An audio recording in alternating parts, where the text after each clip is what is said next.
आप देख रहे हैं धम्म प्रभा यूट्यूब चैनल। कुछ तो है जो अलग हट करके है और सब पर नीला कुर्ता है बंगाली। तो ये जो लोग बैठे हैं 5 लोग त्रिरत्न बौद्ध महासंघ के सदस्य हैं और त्रिरत्न बौद्ध महासंघ 7 अप्रैल 1967 से भारत में काम कर रहा है। पहला क्षेत्र पूना रहा, बढ़ा औरंगाबाद, अमरावती, नागपुर और 90 में उत्तर प्रदेश में मेरठ में आया। त्रिरत्न बौद्ध महासंघ की स्थापना पूज्य भंते उर्गेन संघ रक्षिता जी ने की, जो इंग्लैंड के मूल निवासी थे और सेकेंड वर्ल्ड वॉर के समय आर्मी में अनिवार्य भर्ती सेना में होकर भारत आए और यहाँ पर सिग्नल ऑपरेटर के रूप में आर्मी में काम किया। बड़ी इच्छा थी बचपन से भारत भूमि को आने की और उन्हें अवसर मिल गया, आर्मी में भर्ती होकर आ गए। पहले बर्मा में शिलोंग उनकी ड्यूटी रही, फिर वो भारत आ गए और सेकेंड वर्ल्ड वॉर खत्म होने के बाद उनका नाम डेविड लिंगहुड था। उन्होंने जो है अपने ड्रेस उतार दी और जो है शमशानों से कपड़े उठा करके पहन करके बनारस पहुंच गए और पूज्य भिक्खु जगदीश जी बड़े उस समय के नाम था उनका और उनके जा करके दीक्षा ले भारत भ्रमण किया लंबे समय तक, यानी कि 44 से लेकर के 67 तक रहे और विभिन्न प्रांतों का जम्मू से लेकर के आप जम्मू कश्मीर से लेकर कन्याकुमारी तक और उत्तर से सिक्किम से लेकर गुजरात तक उन्होंने बड़ा पैदल चलकर यात्रा की।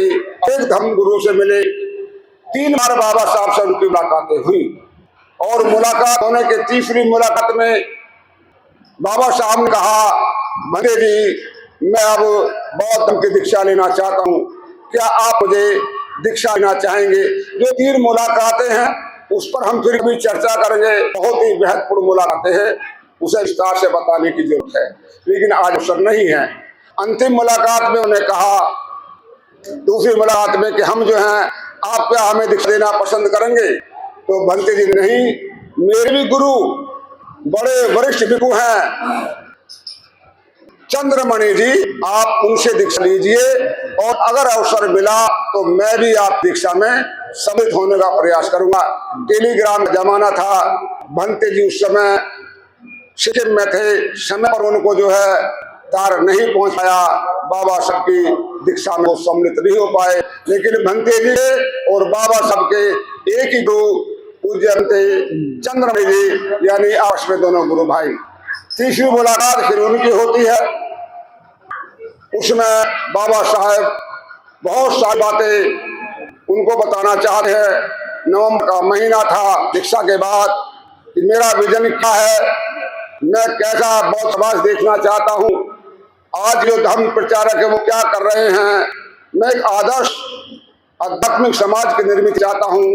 उससे पूर्व 1950 में अब बाबा साहब ने भारतीय बौद्ध महासभा की स्थापना भी नहीं की, बौद्ध धर्म को अंगीकार भी नहीं किया था। महाबोधि जर्नल नाम की एक महाबोधि सोसाइटी की पत्रिका कलकत्ता से निकलती थी, उसमें बाबा साहब ने इंग्लिश में आर्टिकल लिख करके भेजा और पूज्य भंते उर्गेन संघ जी उस पत्रिका के एडिटर संपादक थे। इंग्लिश में आर्टिकल था, जब भंते जी ने देखा, बहुत फेमस आर्टिकल है, आज भी देश दुनिया के अंदर बहुत पढ़ने वाला है, उसका हिंदी अनुवाद बैठा है, बुद्ध और उनके धर्म का भविष्य। वो छोटी सी पुस्तक है, तमाम प्रकाशक उसको छापते हैं, उसको पढ़ करके भंते जी बहुत ही उनसे प्रभावित हुए कि भारत में ऐसे लोग भी हैं जो बौद्ध धर्म के विस्तार प्रचार प्रसार के लिए इतने चिंतित हैं। तब उन्होंने मुलाकात की थी और फिर जो है 6 दिसंबर को भंते जी नागपुर में थे। जैसे उनके परिनिर्वाण की पता लगती है पूरे देश में हाहाकार मचता है। नागपुर के लोग भंते जी से मिले कि अब क्या तरह तरह की अफवाहें थी, कोई कुछ कह रहा था, कोई कुछ कह रहा था। तो नागपुर के कस्तूर चंद्र पार्क में शाम को मीटिंग का ऐलान किया गया। भंते ने कहा कि आप सब लोग वहां इकट्ठे हुए और लालटेन की रोशनी में जो रिक्शे पर माइक लगा था, उससे जनता को संबोधित किया और उन्होंने बाबा साहब के बारे में बताया और ये संकल्प लिया कि आज अगर बाबा साहब हमारे बीच नहीं हैं तो उन्होंने जो धम्म क्रांति का, धर्मांतरण का जो आंदोलन खड़ा किया है, हमें इसे आगे बढ़ाना है। और नागपुर को भंते जी ने, क्योंकि लोग बहुत उग्र थे, कुछ भी करने को तैयार थे, उनको शांति दी, समझाया और नागपुर को जल से बचाया। उसके बाद भंते जी ने पूरे नागपुर विदर्भ क्षेत्र में जा करके देश न्याय की और लोगों को धर्मांतरण के लिए प्रेरित किया और बड़ी संख्या में लोग बौद्ध बने। उसके बाद वो इंग्लैंड चले जाते हैं और फिर वहां पर उन्होंने 10 लोगों को ट्रेंड किया, क्योंकि बुद्ध की जो शिक्षा है, जो ध्यान है, उन्होंने ध्यान का गहरा अभ्यास किया और इंग्लैंड में गहरा से उन्होंने इस आंदोलन को शुरू किया और शुरू में 10 धम्मचारी को उन्होंने तैयार किया। उनमें से एक लोकमित्र भारत भेजे और उन्होंने लोकमित्र जी ने पूना में आकर के त्रितन बौद्ध महासंघ का प्रचार प्रसार किया।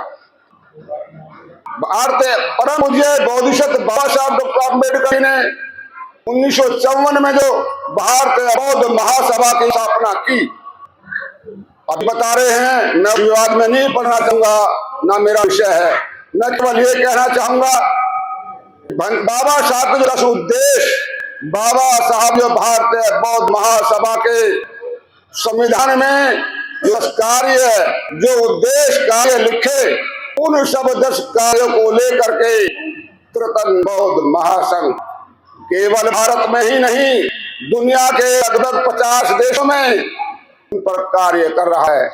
बाबा साहब का उद्देश्य था, अच्छा जो है साहित्य होना चाहिए, तो त्रितन बौद्ध महासंघ साहित्य के प्रचार में अग्रणी भूमिका निभा रहा है। पत्र पत्रिका होनी चाहिए, बुद्धियान हिंदी मराठी इंग्लिश में निकलता है। जगह जगह हमारे छात्रावास होने चाहिए, अनाथालय होने चाहिए, डिस्पेंस होने चाहिए, योगा केंद्र होने चाहिए, ध्यान केंद्र होने चाहिए। जो बाबा साहब का विजन था, मुझे मालूम नहीं कौन कर रहा, कौन नहीं कर रहा, मैं इस विवाद में नहीं जाऊंगा, लेकिन त्रितन बौद्ध महासंघ जो भंते जी द्वारा स्थापित है, उसने बड़े बड़े विशाल केंद्र, अब देखिए वर्धा जिले की सेलू तहसील में, बोधरन में 14 एकड़ परिसर में धम्म प्रशिक्षण केंद्र है, जो 12 महीने चलता है, जहां अभी पिछले दिनों आदरणीय नरेश प्रताप बौद्ध जी और आदरणीय इंजीनियर रतन पाल कैन साहब वहां पर जो है 1 सप्ताह प्रशिक्षण लेकर के आए। महिलाओं के लिए, पुरुषों के लिए, बच्चों के लिए, इंजीनियर्स के लिए, डॉक्टर्स के लिए वहां पर तमाम तरह का प्रशिक्षण दिया जाता है। पूना एक बड़ा केंद्र है, नांदेड़ में बड़ा केंद्र है और जग प्रसिद्ध नाग लोग सब परिचित हैं। नागपुर की शान है जहां दीक्षा भूमि, नागपुर की शान है जहां पर ड्रैगन पैलेस, नागपुर की वही शान है नागलोक परिसर। कई संस्थाएं बड़े बड़े कार्यक्रम करते हैं, आप लोग जाएंगे। नागलोक में 12 महीने 200 युवक युवतियों को बुद्ध धम्म का, बाबा साहेब के मिशन का, ध्यान साधना का प्रशिक्षण दिया जाता है। और अब नागलोक में ग्रेजुएट कॉलेज भी हो गया है, वहां पर 2 वर्ष स्नातक का कोर्स है और वहां पर बच्चे बुद्धिज्म, पाली, अम्बेडकर थॉट, जनरल सब्जेक्ट पढ़ते हैं। तो इस तरह त्रितन बौद्ध महासंघ दुनिया के लगभग 50 देशों में बाबा साहब द्वारा जो स्थापित, जो उनका उद्देश्य था, उसको लेकर के कार्य कर रहे हैं। और जो हम धम्मचारी लोग हैं, धम्मचारी का मतलब है धम्म का आचरण करने वाले लोग। अब मैं निवेदन करूंगा आदरणीय धम्मचारी बुद्धनाथ जी से, आप देशना करना चाहिए। दूसरा क्या है, हमें दूसरे के प्रति क्षमाशीलता भी हमारे अंदर गुण होना चाहिए। हम क्षमा नहीं करते, पूरा जीवन क्या है, हम एक दूसरे को डाउन करने में लगे रहते हैं, वो हमारा अहंकार है। एक बड़ा द्वेष रहता है हमारे अंदर। और मुझे एक कहानी, एक जरा सी बात याद आ रही है। एक गांव में एक बिलाड़ा था। जब गांव में कोई आता था, इनको में उसका घर कहाँ हो, किसका जा रहा तू? नुकरे भला क्या जा रहा हूं, तू जा होता है बड़ा हराम है तो ठीक ना। फिर वो रिश्ते वाला आया, अरे तू किसके घर आ रहा, अरे उसका लड़का तो बड़ा शराबी पब्बी है। सारा बुरा ही बुरा का पूरे जीवन। और बुरा बुरा करने के बाद हुआ क्या, वो कहने लगे अंतिम समय उसका आ गया बिगाड़ा था, उसे बिगड़ा कहते थे। जब अंतिम समय उसका आ गया तो वो कहने लगा भैया मैंने इस मुंह से बहुत गड़बड़ करी है, बहुत लोगों का नाश करा, तो जब मैं मरूं एक काम करियो मेरे मुंह में डंडा ठूस दिए। और लोगों ने वही काम कर दिया, वो मरा उसके मुंह में डंडा ठूस दिया। अब लेकर चले उसकी डेड बॉडी को, अब पुलिस चौकी रास्ते में पड़े थे और उन्होंने देखा भाई तारो ये क्या उठा हुआ, अबे डंडा ठूस मार के लाए हो। लोग कहने लगे थे कि ये बिगाड़ा था। तो मेरा ये कहना है कि हमारे जो द्वेष है आज लोगों का नाश करने के लिए है, उसके प्रति हमें क्या करना चाहिए, द्वेष के प्रति हमें मैत्री का व्यवहार करना चाहिए। करुणा ही क्या, हमारे हैं बुद्ध विहार, मैं बता रहा हूं, मैं मेरे ही बता रहा हूं, 470 के करीब बुद्ध विहार डॉक्टर अम्बेडकर भवन है। चलो सर्वे करेंगे, कहीं धर्म पढ़ाया जा रहा है क्या, कहीं नहीं पढ़ाया जा रहा। कुछ है भी बुद्ध विहार, उसमें भी थोड़ी देर के लिए आए तोते की तरह बुद्ध शरणम गच्छामि करा, अब बाद में राजनीति की बात करी, थोड़ा बहुत चाय पानी पिया, हो गई बाबा साहब भी अमर, अब भगवान बुद्ध की विजय हो गई। ऐसा नहीं चलने वाला, समय बहुत कम है और यदि हम नहीं सुधार किया अपने अंदर, बाबा साहब को मोमेंट होगा क्या। आज विपरीत परिस्थिति है इस समाज के लिए, हमें सोचना चाहिए। और हमारे बच्चे अंधकार में हैं, हो सकता बहुत से लोगों के पास बहुत बड़ा बैंक बैलेंस हो, उन्हें अभी कुछ नहीं दिखाई दे रहा, हमारे तो बहुत बड़ी कोठी है, बैंक बैलेंस बहुत बढ़िया, लेकिन एक चीज का काम है। मेरा ये कहना कि हमें कुशल कर्म करना है और कुशल कर्म के साथ में बाबा साहब के मूवमेंट को आगे बढ़ाना है। तीसरी बात क्या है कि किसी की मृत्यु हमें याद दिलाती है कि हमें स्वयं के वेतनों के ऊपर निर्भर रहना चाहिए। यानी कि हमारी जो दूसरों की जो मृत्यु जब होती है, हमारे बच्चे क्या निर्भर रहते हैं, वो 40 साल का बच्चा होगा लेकिन बाप के ऊपर निर्भर रहेगा। भाई बाप तो कमाएगा, मुझे कहाँ करने की जरूरत है, बाप के पास बैलेंस है, मुझे कुछ न करने की जरूरत है, पापा है ना। हमें मेरा ये कहना है यदि हमारे बच्चे आत्मनिर्भर नहीं बनेंगे, बाप पे निर्भर रहेंगे तो परिवार कैसे चलेगा। तो मृत्यु ही याद दिलाती है कि हमें आत्मनिर्भर रहना चाहिए। और जो निर्वाण की बात आई है, निर्वाण उसका ही होता है जिसने अपने 3 जो जहर हैं मन के, लोभ द्वेष अज्ञान, जिन्हें नष्ट कर दिया हो, उसे निर्वाण कहते हैं। और इसने ये नष्ट नहीं किया, कुशल कर्म हम कर रहे हैं, उसके लक्षण पाए जाते हैं। पहला है दुख, बुद्ध ने किसकी जो खोज की, वो दुख की खोज की, इस दुख का निवारण कैसे हो। दूसरा लक्षण है अनित्य, कुछ भी परमानेंट नहीं है, सब कुछ एक दिन नष्ट होने वाला है।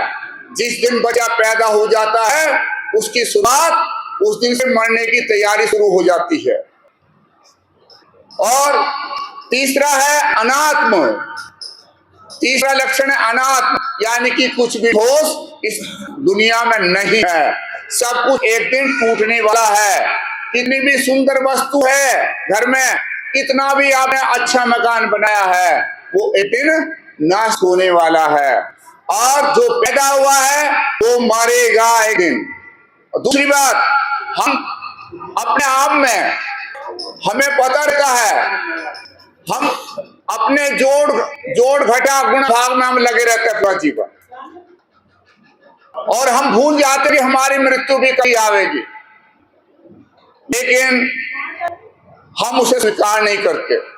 स्वीकार क्या करते हैं, जब कोई पड़ोस में डेथ हो जाती है या जब शमशान घाट में जाते हैं तो वहां हमें महसूस होता है, वहां एक दृष्टि पैदा हमारे अंदर होती है। वो दृष्टि कौन सी होती है, कुछ नहीं रखा मैं संसार में, सब यार बेकार है, सब कुछ नहीं, यहाँ कुछ नहीं रहने वाला, सब जाने वाला, सब औलाद खाली कर देगी। सब कुछ आने वाला है। वहां तक पता रहता है जब शमशान से आउट हुए फिर जो है हम एक दूसरे की टांग खींचना शुरू कर देते हैं और वो उसी चक्कर में लग जाते हैं जो घटा भाग में हम अकुशल कर्म करते हैं। और अकुशल जब हम कर्म करते हैं तो हमें पता भी रहता। अब अकुशल कर्म कौन से होते हैं? अकुशल जो कर्म होते हैं वो बोलते हैं, अकुशल का मतलब है लोभ द्वेष ज्ञान। लोभ द्वेष अज्ञान जो है वो हमारा अकुशल कर्म है। हम लालच के चक्कर में लगे रहते हैं, चाहे हमें उधर से पैसा आवे, चाहे उधर से पैसा लावे, चाहे रिश्वत से पैसा लावे, बस ये तो सोचते हैं मेरा बेटा धन्ना से बन जा। लेकिन मेरा ये कहना है अभी तक कोई भी ऐसी चिप नहीं बनी है, ऐसा एटीएम नहीं बना है कार्ड कि यहाँ पैसा डालो और ऊपर जाके निकाल लो। तो हमारा जो लालच है वो सुअर की तरह रहता है। लालच हमारा सुअर की तरह रहता है, सॉरी मुर्गे की तरह। मुर्गा हमेशा रहता है, खाते रहता है। इस तरीके से हमारी भी वो हमारा लालच रहता है। लालच ऐसा नहीं पैसे का लालच, आंख का भी हमारे लालच रहता। आंख से सुंदर सुंदर दिखाई देना चाहिए। हमारे नाक का भी लालच रहता, हमारी इंद्रियों का लालच रहता, हमें त्वचा का लालच रहता है। तो दूसरा क्या है, हमारे जो लालच है वो जब हमें पता है हम कर रहे हैं, जबकि हमारी एक दिन मृत्यु आने वाली है।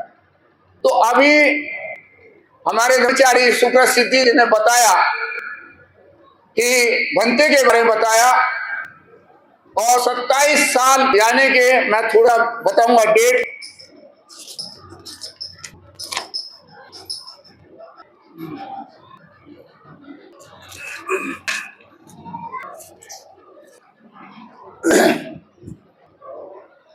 दिसंबर 1983 को बाबा साहब की 27 पुण्यतिथि मनाई जा रही थी और भंते उस कार्यक्रम में थे। और भंते ने 340 भाषण बाबा साहब के जाने के बाद, बाबा साहब की मृत्यु के बाद 340 भाषण उन्होंने दी। और ये 340वां भाषण बाबा साहब भंते का था। पहला उन्होंने एक चीज बताई भंते ने कि हमें मृत्यु आने वाली है, सबको पता रहता है, लेकिन हम अपने अकुशल अपने कार्यों में लगे रहने के कारण हम सब कुछ भूल जाते हैं। और हम क्या है, दूसरी बात क्या है कि हमें अपने जीवन का अच्छा उपयोग करना चाहिए।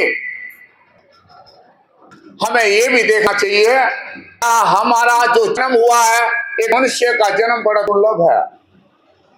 क्या हम अच्छे कर्म कर रहे हैं? क्या अपने जीवन का अच्छा उपयोग कर रहे हैं? क्या जैसे कि बाबा साहब और बुद्ध ने किया।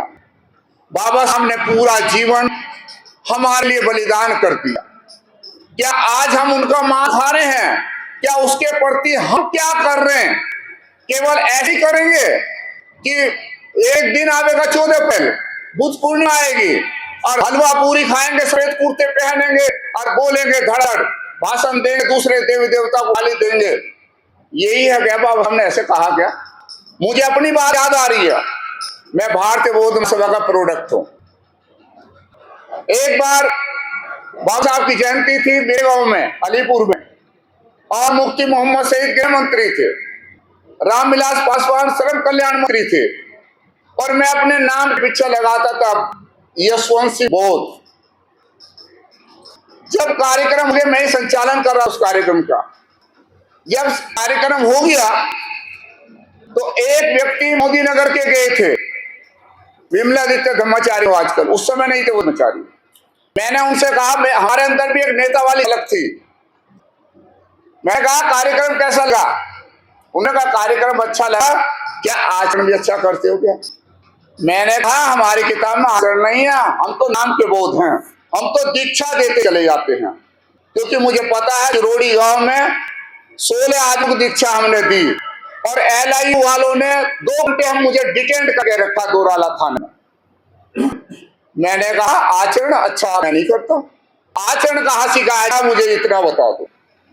उन्होंने बताया मोदी नगर आप जाओ, वहां लोक मित्र आए इंग्लैंड से, और मैं मोदी नगर आया और मैंने लोकमित्र को सुना, मुझे ताज्जुब हो गया।